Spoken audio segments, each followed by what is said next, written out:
cutting people is just the old way of doing things.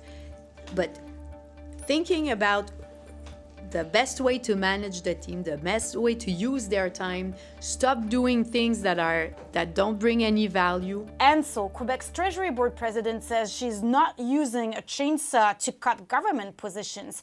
She's coming at it with a surgical knife. She prefers not to use the words layoffs and job losses, for her managers have different tools to avoid that. But unions are quite skeptical of her approach. This is how her mission started.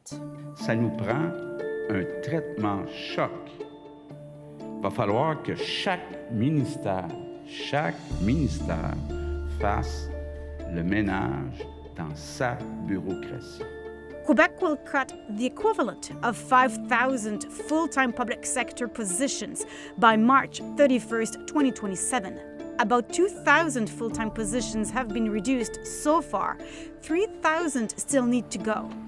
That will also include reducing full-time positions outside of ministries, such as the CEPAC and the Société des Traversiers. Recruitment and hiring freeze, cutting red tape, and choosing a reduced work week are the options on the table to get there. If you want to change the way the government does things in depth, well, you have to be precise and intelligent in the way you do this. Otherwise, it's not going to last. For the union representing public and para-public service workers, damage has already been done. We receive each letter by mail for our members who are cutting off. And we've been losing thousands of people in our union who are providing public services. Quebec will also require civil servants to be in the office at least 3 days a week instead of 2 by the end of January 2026.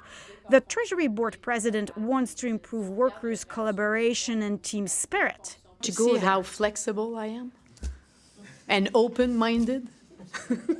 Everyone needs to go back to work. In saying so, François Legault compares herself to the Ontario Premier that ordered civil servants to go back to the office 5 days a week in January 2026. We're against it because there's no plus value for it. When François Legault became Premier in 2018, he promised to cut the number of government public servants. But what happened is the opposite. 7 years into his mandate, there are now close to 12,000 more full-time public sector positions than there were when he took office.